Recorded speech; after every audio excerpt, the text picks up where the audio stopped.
नमस्कार, स्वागत है आपका राज्यसभा टीवी में। आपके साथ मैं हूं अंकिता। सबसे पहले एक नजर डालेंगे इस वक्त की सुर्खियों पर।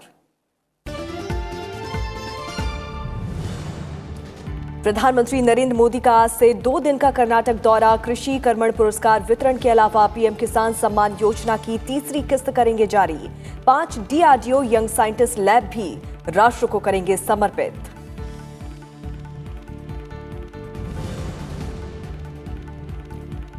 लगातार दूसरे महीने जीएसटी संग्रह 1 लाख करोड़ रुपए के पार। दिसंबर में 1,03,000 करोड़ रुपए से ज्यादा का कलेक्शन। राजस्व संग्रह में पिछले साल के मुकाबले 9% बढ़ोतरी।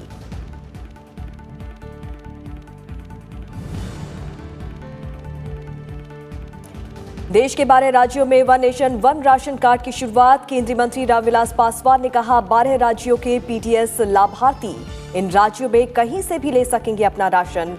जून तक सभी राज्यों में लागू होगी योजना।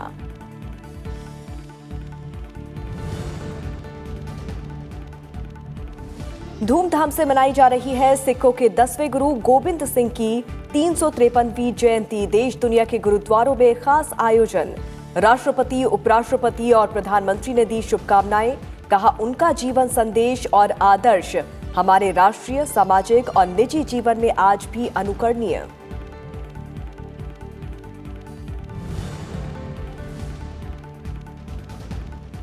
नए साल में राज्यसभा टीवी ने बनाया नया कीर्तिमान। यूट्यूब पर सब्सक्राइबर्स की तादाद 40 लाख के पार। पिछले 5.5 महीने में बने 10 लाख नए सब्सक्राइबर। उपराष्ट्रपति ने दी बधाई। उपलब्धि हासिल करने के लिए की चैनल के सभी प्रोफेशनल्स के प्रयासों की सराहना।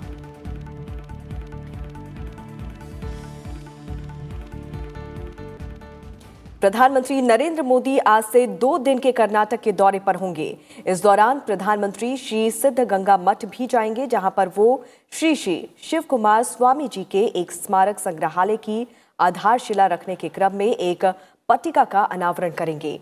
वो अपनी इस यात्रा के दौरान प्रार्थना में शामिल होने के साथ साथ इस मठ में पौधारोपण भी करेंगे। वो आज तुमकुर में एक सार्वजनिक सभा में कृषि कर्मण पुरस्कार वितरित करेंगे। इस अवसर पर 21 राज्यों को कृषि कर्मण अवार्ड दिया जाएगा। साथ ही वो प्रगतिशील किसानों के लिए कृषि मंत्री के कृषि कर्मण पुरस्कार भी प्रदान करेंगे।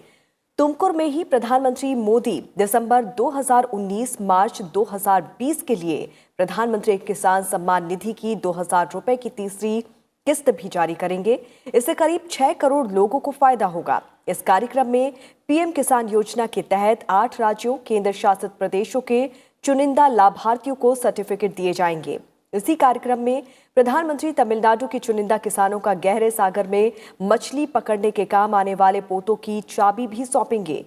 बयान के मुताबिक वो कर्नाटक के चुनिंदा किसानों का किसान क्रेडिट कार्ड भी वितरित करेंगे। प्रधानमंत्री नरेंद्र मोदी रक्षा अनुसंधान और विकास संगठन भी जाएंगे, जहां वो आज 5 डीआरडीओ युवा वैज्ञानिक प्रयोगशालाएं भी राष्ट्र को समर्पित करेंगे।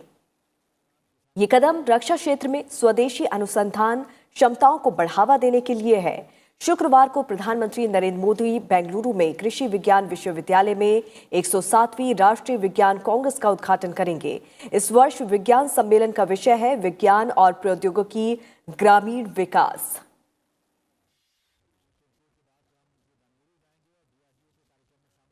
प्रधानमंत्री नरेंद्र मोदी का छात्रों के साथ परीक्षा पे चर्चा का कार्यक्रम अब 20 जनवरी को होगा। इस कार्यक्रम में बदलाव पोंगल, लोहड़ी, ओणम सहित देश के विभिन्न हिस्सों में होने वाले त्योहारों के कारण किया गया है। मानव संसाधन विकास मंत्रालय की विज्ञप्ति के अनुसार प्रधानमंत्री के साथ स्कूली छात्रों के संवाद का ये कार्यक्रम परीक्षा पे चर्चा पहले 16 जनवरी 2020 को तालकटोरा स्टेडियम में निर्धारित था।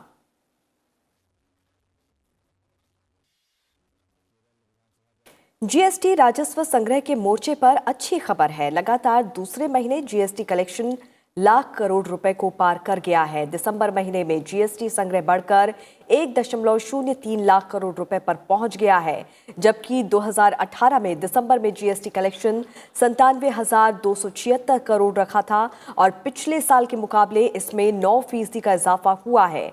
2019 के नवंबर महीने में भी जीएसटी कलेक्शन 1,03,184 करोड़ रुपए रहा था। नवंबर महीने में केंद्रीय जीएसटी से 19,592 करोड़ रुपए और राज्य जीएसटी से 27,144 करोड़ रुपए आए थे।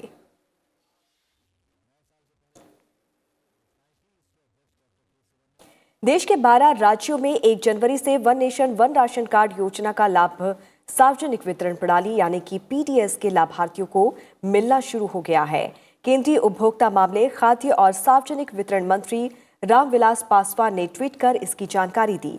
उन्होंने बताया कि 1 जनवरी 2020 से देश के कुल 12 राज्यों आंध्र प्रदेश, तेलंगाना, गुजरात, महाराष्ट्र, हरियाणा, राजस्थान, कर्नाटक, केरल, मध्य प्रदेश, गोवा, झारखंड और त्रिपुरा में एक राष्ट्र एक राशन कार्ड की सुविधा की शुरुआत हो गई है। उन्होंने एक बार फिर दोहराया कि इस साल जून में देश भर में one nation one ration card लागू हो जाएगा। उन्होंने कहा कि इन 12 राज्यों के जन वितरण प्रणाली के लाभार्थी अब इन किसी भी राज्य में निवास करते हुए अपने अभी के राशन कार्ड से ही अपने हिस्से का राशन प्राप्त कर सकते हैं।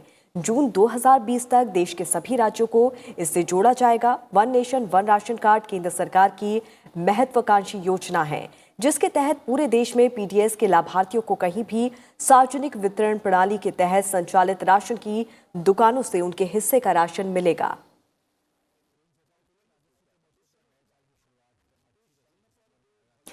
सरकार ने रिफाइंड पाम ऑयल पर आयात शुल्क 50% से घटाकर 45% और कच्चे पाम ऑयल पर यह शुल्क 40% से कम करके 37.5% कर दिया है। ये तत्काल प्रभाव से लागू होगा। वित्त मंत्रालय ने इस बारे में अधिसूचना जारी कर दी है। आयात शुल्क में ये कटौती आसियान समझौते और भारत मलेशिया आर्थिक सहयोग के अंतर्गत की गई है।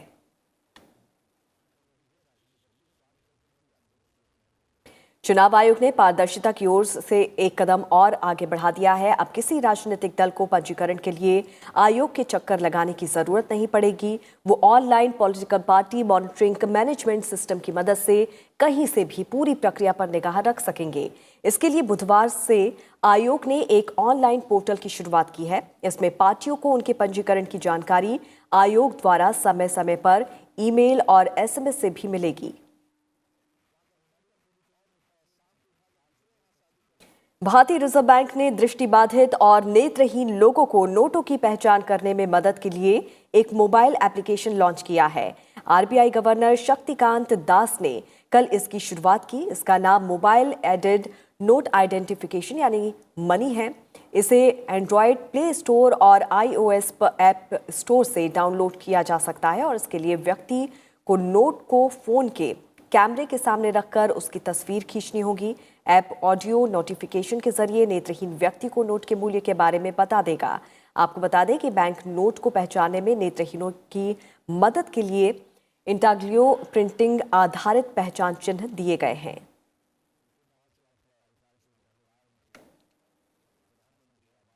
चंद्रमा के लिए भारत के पहले मानव मिशन गगनयान के लिए वायुसेना के 4 कर्मियों का चुनाव कर लिया गया है और इसरो प्रमुख के सिवन के मिशन गगनयान के बारे में बेंगलुरु में संवाददाताओं से बातचीत के दौरान इस बारे में जानकारी दी गई। उन्होंने कहा कि इसरो इस मिशन पर अच्छी प्रगति कर रहा है और जिन 4 लोगों का मिशन के लिए चुनाव किया गया है वो जनवरी के तीसरे हफ्ते से रूस में अंतरिक्ष यात्रियों का प्रशिक्षण लेंगे। प्रधानमंत्री नरेंद्र मोदी की घोषणा के मुताबिक गगनयान 2022 में भेजने की योजना है। We have identified that from here some medical test was done on the astronauts. Then that team of people were sent to Russia for further medical checkup. And based on that Russians the medical checkup, 4 people now they are identified for the astronaut training. Now these 4 people will undergo the training in Russia. ISRO प्रमुख ने यह भी बताया कि सरकार ने Chandrayaan 3 mission के लिए मंजूरी दे दी है और इस मिशन में ऑर्बिटर नहीं भेजा जाएगा।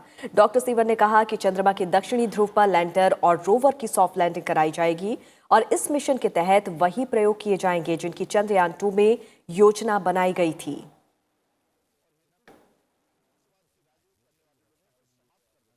This the Chandrayaan 3 work is started. It going with a full steam, and both the Chandrayaan 3 and Gaganyaan works are going parallelly. This one, and maybe that is what we are expecting is around that is 14 to 16 months will take for Chandrayaan. What happened is we will work with a target, but the real launch date will come very close to that only. So now itself we cannot say, but we will work with a target. That way only we are working. Chandrayaan 3 will mostly it will ship to next year. देश के पहले chief of defence staff general Bipin Rawat ने सेना, नौसेना और वायुसेना के बीच बेहतर तालमेल पर जोर दिया है। कार्यभार ग्रहण करने के बाद जनरल रावत ने कहा कि ये तीनों ही फोर्स टीम वर्क के तहत काम करेंगी और उस पर नजर रखने का काम सीडीएस करेगा।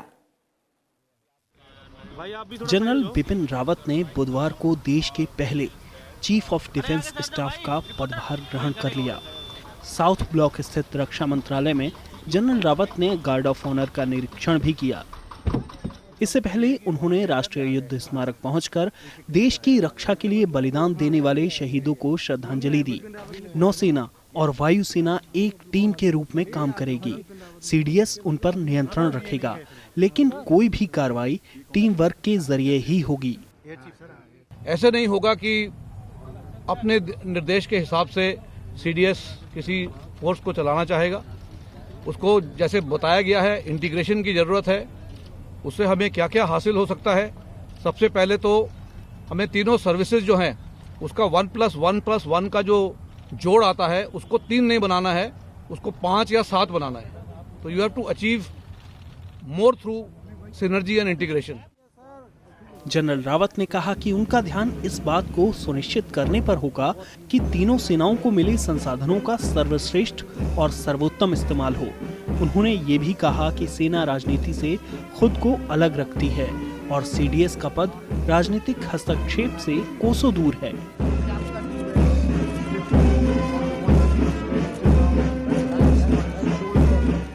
हम दूर रहते हैं, हम बहुत दूर रहते हैं पॉलिटिक्स से। ऐसा है, हम लोग जो हैं, जो गवर्नमेंट इन पावर होती है, उनके आदेशानुसार कार्रवाई करते हैं। इससे पहले थल सेना प्रमुख मनोज मुकुंद नरवणे ने भी बुधवार को सुबह राष्ट्रीय युद्ध स्मारक पहुंचकर शहीदों को श्रद्धांजलि दी। इसके बाद जनरल नरवणे ने भी गार्ड ऑफ ऑनर का निरीक्षण किया। उन्होंने कहा कि देश की सीमाएं सुरक्षित रहेंगी तो ही देश विकास करेगा।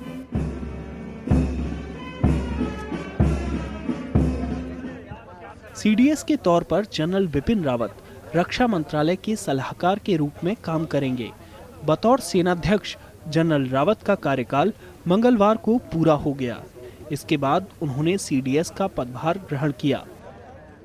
सेना के तीनों अंगों के नेतृत्व को एकीकृत करने से जुड़ा हुआ ये प्रयोग सीडीएस भारत के लिए नया है, लेकिन इसकी ज़रूरत काफ़ी लंबे वक्त से सैन्य इतिहास में महसूस की जाती रही है। और अब जब जनरल बिपिन रावत सीडीएस बन गए हैं तो उन्होंने साफ कहा है कि तीनों सेना के अंगों के प्रयासों में एकजुटता लाना उनकी सबसे पहली प्राथमिकता होगी। दिल्ली में निहाल सिंह के साथ पंचानन मिश्रा, राज्यसभा टीवी। नए सेना प्रमुख जनरल मनोज मुकुंद नरवणे ने पाकिस्तान को चिताया है कि अगर वो अपनी करतूतों से बाज नहीं आया और उसने आतंकी संगठनों के खिलाफ कोई ठोस कार्रवाई नहीं की तो भारत अपनी सुरक्षा के लिए जरूरी कदम उठाने से नहीं चूकेगा और भारत को ऐसा करने का पूरा अधिकार है। पाकिस्तान अगर अपने यहाँ आतंकी गतिविधियों पर लगाम नहीं लगाता तो भारत को उसके यहाँ आतंकी ठिकानों पर हमला करने का अधिकार है। नवनियुक्त 28वें सेनाध्यक्ष जनरल मनोज मुकुंद नरवणे ने कड़े शब्दों में ये चेतावनी दी है। मंगलवार को पीटीआई को दिए इंटरव्यू में जनरल नरवणे ने कहा कि भारत ने प्रायोजित आतंकवाद के खिलाफ दृढ़ संकल्पित दंडात्मक जवाब की रणनीति बनाई है। हम जो भी थ्रेट्स है इसके ऊपर हमेशा हम गौर करते रहते हैं। ये एक कंटिन्यूअस प्रोसेस है जहाँ पर हम क्या भविष्य में चुनौतियाँ होने वाली हैं इसके ऊपर गौर करते हैं और उसके साथ कैसे निपटना है उसके लिए हमेशा हमारी प्लानिंग रहती है। साक्षात्कार के दौरान जनरल नरवणे ने यह भी कहा कि अनुच्छेद 370 के प्रावधानों को समाप्त किए जाने के बाद जम्मू कश्मीर में स्थिति सुधर गई है और हिंसा की घटनाएं कम हुई हैं। साथ ही आतंकी गतिविधियों पर भी लगाम लगी है। इसके अलावा जनरल नरवणे ने यह भी कहा कि भारतीय सेना चीन से सटी सीमा के पास युद्धक क्षमता को बढ़ाएगी ताकि किसी भी चुनौती से निपटने के लिए पूरी तरह तैयार रहा जाए। उन्होंने कहा कि उत्तरी और पश्चिमी हिस्सा दोनों ओर से खतरा बना हुआ है। थल सेना के जवान सरहद पर तैनात, तैयार और चौकन्ना है 24/7/52। आने वाले समय भी, भविष्य में भी हम आने वाले चुनौतियों का तैयारी करते रहेंगे। हमारी थल सेना युद्ध अनुभवी है। भारत की समग्र सुरक्षा चुनौतियों पर बात करते हुए उन्होंने कहा कि भारत ने प्राथमिकताओं को फिर से संतुलित करने के तहत पश्चिमी सीमा से उत्तरी सीमा पर ध्यान केंद्रित किया है। Bureau report, Rajya Sabha TV. उपभोक्ता हितों के संरक्षण के लिए भारतीय दूरसंचार नियामक प्राधिकरण ट्राई ने बुधवार को केबल और प्रसारण सेवाओं के लिए नई नियामकीय रूपरेखा पेश की है और इसके तहत केबल टीवी के ग्राहक कम कीमत पर अधिक चैनल देख सकेंगे। खास बात यह है कि नियामक ने उपभोक्ताओं द्वारा सभी फ्री टू एयर चैनलों के लिए दिए जाने वाले मासिक शुल्क की सीमा 160 रुपए तय कर दी है। ट्राई ने बयान में कहा है कि कई टीवी वाले घर यानी जहां पर एक से अधिक टीवी कनेक्शन एक व्यक्ति के नाम पर हैं, वहां दूसरे और अतिरिक्त टीवी कनेक्शनों के लिए घोषित नेटवर्क क्षमता शुल्क एनसीएफ का अधिक 40% तक लिया जाएगा। विभिन्न प्रावधानों की समीक्षा के बाद ट्राई ने 200 चैनलों के लिए अधिकतम एनसीएफ शुल्क को घटाकर 130 रुपए कर दिया है और इसके अलावा नियामक ने फैसला किया है कि सूचना एवं प्रसारण मंत्रालय ने जिन चैनलों को अनिवार्य घोषित किया है उन्हें एनसीएफ चैनल्स की संख्या में नहीं गिना जाएगा। इसके अलावा ट्राई ने वितरण प्लेटफॉर्म परिचालकों को लंबी अवधि यानी कि 6 महीने अथवा अधिक के सब्सक्रिप्शन पर रियायत देने की भी अनुमति दे दी है। नागरिकता संशोधन कानून लागू करने से कई राज्यों के इनकार की केंद्र सरकार ने आलोचना की है। केंद्रीय कानून मंत्री रविशंकर प्रसाद ने कहा है कि संविधान की शपथ लेकर सरकार बनाने वाले गैर संवैधानिक बात कर रहे हैं। उन्होंने कहा कि संविधान में साफ लिखा है कि कुछ विषय पर संसद पूरे देश के लिए कानून बना सकता है और नागरिकता से जुड़े मुद्दे पर संसद कानून बना सकता है और इसे लागू करना राज्यों की संवैधानिक जिम्मेदारी है। नागरिक संशोधन अधिनियम पार्लियामेंट के द्वारा पारित है और संविधान की धारा 246 में इस बात का प्रावधान है कि संसद यूनियन लिस्ट 7 शेड्यूल लिस्ट 1 के अंतर्गत उन विषयों पर कानून बना सकती है और उसके एंट्री 17 में साफ लिखा हुआ है लिस्ट 1 के 7th शेड्यूल कि नागरिकता संबंधी सारे मामलों पर संसद कानून बना सकती है। नागरिकता संशोधन कानून के बाद उत्तर प्रदेश के कई इलाकों में प्रदर्शन के दौरान हिंसा में पॉपुलर फ्रंट ऑफ इंडिया संदिग्ध भूमिका सामने आई है। इसकी साथ ही इसके प्रतिबंधित संगठन सिमी से भी संबंध होने के आरोप लगे हैं। केंद्रीय कानून मंत्री रविशंकर प्रसाद ने कहा कि केंद्रीय गृह मंत्रालय सबूत के आधार पर तय करेगा कि क्या कार्रवाई करनी है। उत्तर प्रदेश पुलिस ने केंद्रीय गृह मंत्रालय को पत्र लिखकर पीएफआई पर प्रतिबंध लगाने की मांग की थी। बिल्कुल सही है, पीएफआई की बहुत भूमिका आ रही है सामने में, तो होम मिनिस्ट्री इस बारे में सबूत देकर तय करेगा। उनके खिलाफ बहुत मर्डर और किडनैपिंग के आरोप हैं, वो उनका और सिमी का अंतरंग संबंध है, लेकिन इस बारे में कुछ भी निर्णय होम विभाग के द्वारा किया जाएगा। और अब बात पर्यावरण और जलवायु परिवर्तन को लेकर खास पेशकश की।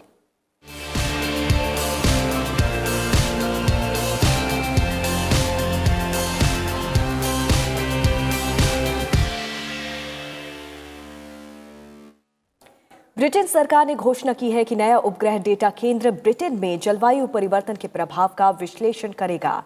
साथ ही कार्बन उत्सर्जन को कम करने और शून्य लक्ष्य तक पहुंचने के लिए नीतियां बनाने में मदद करेगा। ब्रिटेन की नेचुरल एनवायरनमेंट रिसर्च काउंसिल और स्पेस एजेंसी ने centre for satellite data in environmental science बनाया है और इसमें एडिनबर्ग और लीड्स यूनिवर्सिटी भी सहयोग करेंगी। समुद्र के स्तर, ग्रीन हाउस गैसों, के सिकुड़ते ग्लेशियरों और जंगल की स्थिति पर उपग्रह से मिले डाटा के आधार पर इसको लेकर नीति बनाई जाएगी।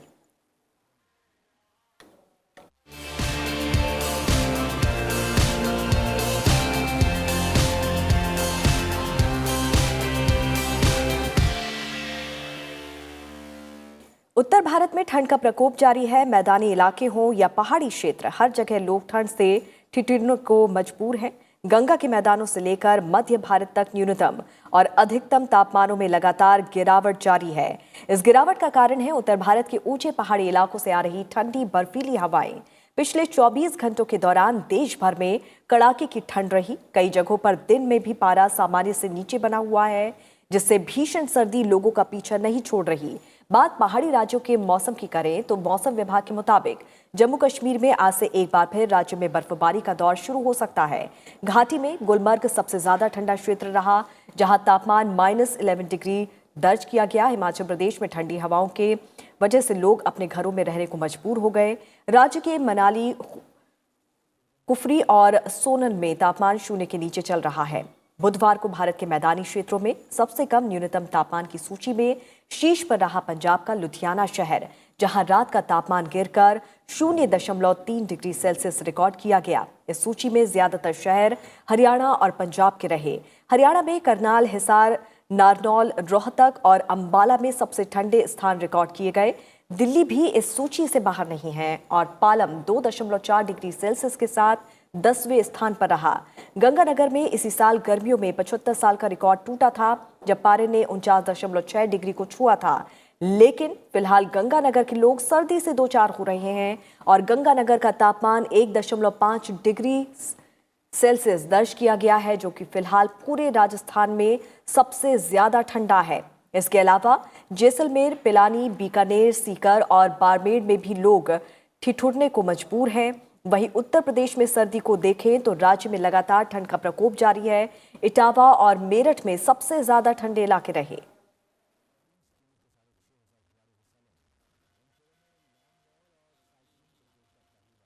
और अब बात राजधानी दिल्ली की करें तो लगातार ठंड का प्रकोप जारी है। कम दृश्यता के कारण उत्तर रेलवे की 21 ट्रेनें अपने निर्धारित समय से 3 से 6 घंटे की देरी से चल रही हैं। वहीं सर्दी के साथ साथ दिल्ली में खराब हवा भी दिल्ली और एनसीआर के लोगों के लिए मुसीबत का सबब बनी हुई है। दिल्ली प्रदूषण कंट्रोल कमेटी के द्वारा जारी किए गए आंकड़ों के मुताबिक आज सुबह 5 बजे आनंद विहार में एयर क्वालिटी इंडेक्स 418 दर्ज किया गया, जबकि आरके पुरम में ये आंकड़ा 426, वहीं रोहिणी में AQI 457 दर्ज किया गया।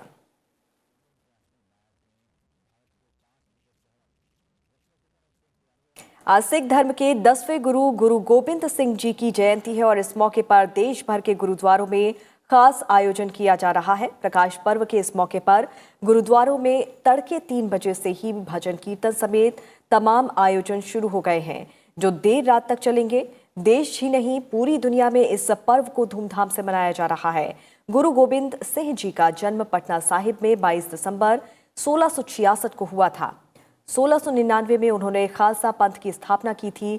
1708 में अपनी मृत्यु से पहले गुरु गोबिंद सिंह जी ने गुरु मान्यो ग्रंथ यानी कि सिख धर्म के पवित्र ग्रंथ गुरु ग्रंथ साहिब को स्थायी सिख गुरु घोषित किया था। साहिब कमाल गुरु गोबिंद सिंह सच्चे पातशाह, उनका प्रकाश पर्व सिख जगत में बड़ी सी धूमधाम से हर साल मनाया जाता है। तो दिल्ली सिख गुरुद्वारा प्रबंधक कमेटी की तरफ से पिछली 29 तारीख को बहुत ही धूमधाम से गुरुद्वारा कावगंज साहिब से नगर शाहाना नगर कीर्तन आरंभ हुआ। दिल्ली के गलियों बाज़ारों में ये नगर कीर्तन होता हुआ लाखों की तादाद में इसमें लोग शामिल थे और फतेह नगर में इस नगर कीर्तन की समाप्ति हुई थी। राष्ट्रपति, उपराष्ट्रपति, प्रधानमंत्री ने गुरु गोविंद सिंह की जयंती पर देशवासियों को अपनी शुभकामनाएं दी हैं। राष्ट्रपति रामनाथ कोविंद ने ट्वीट करके लिखा, गुरु गोविंद सिंह जी को उनकी जयंती पर मेरी श्रद्धांजलि। उनका जीवन लोगों की सेवा और सत्य, न्याय एवं करुणा के जीवन मूल्यों के प्रति समर्पित रहा। गुरु गोविंद सिंह जी का जीवन और शिक्षाएं हमें आज भी प्रेरित करती हैं। वहीं उपराष्ट्रपति एम वेंकैया नायडू ने ट्वीट करते हुए लिखा, आज गुरु गोविंद सिंह जी की जन्म जयंती के पावन अवसर पर पूज्य गुरु की स्मृति को सादर नमन करता हूं तथा देशवासियों को हार्दिक शुभकामनाएं देता हूं। गुरु गोविंद सिंह जी का जीवन, संदेश तथा उनके कृतित्व हमारे राष्ट्रीय, सामाजिक और निजी जीवन में आज भी अनुकरणीय हैं। प्रधानमंत्री नरेंद्र मोदी ने ट्वीट करके गुरु गोविंद सिंह की जयंती पर देशवासियों को शुभकामनाएं दी हैं। वीडियो जारी करते हुए उन्होंने लिखा है कि प्रकाश पर्व पर गुरु गोविंद सिंह को नमन।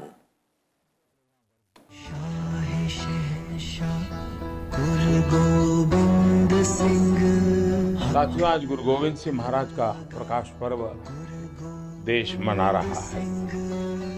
खालसा पंथ के सृजनहार, मानवता के पालनहार, भारतीय मूल्यों के लिए समर्पित गुरु गोविंद सिंह जी को मैं श्रद्धापूर्वक नमन करता हूँ।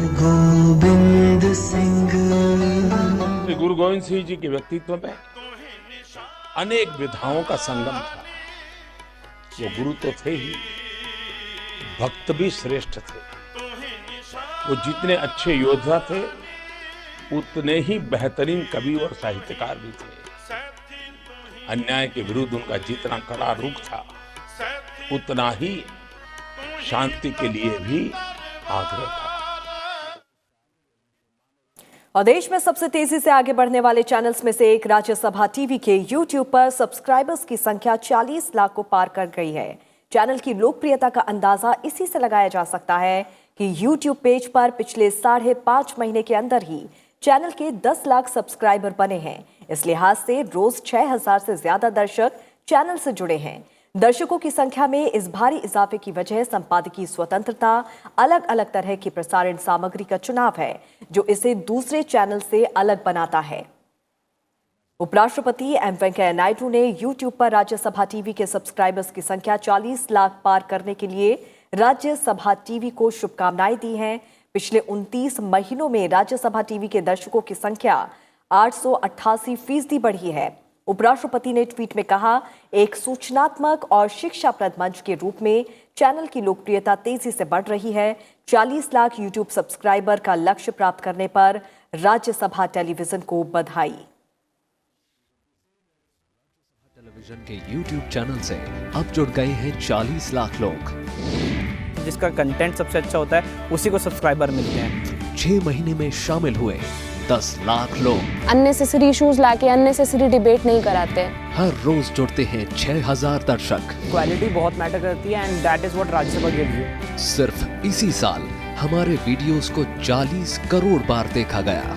सारे के सारे प्रोग्राम्स के जो डिबेट्स होते हैं वो बहुत ही ज्यादा जानकारी से परिपूर्ण होते हैं। तो आप भी राज्यसभा टेलीविजन के YouTube चैनल को आज ही सब्सक्राइब करें। और इसी के साथ इस बुलेटिन में फिलहाल इतना ही। आपसे कुछ ही देर में देखिए ब्रेकफास्ट न्यूज। नमस्कार।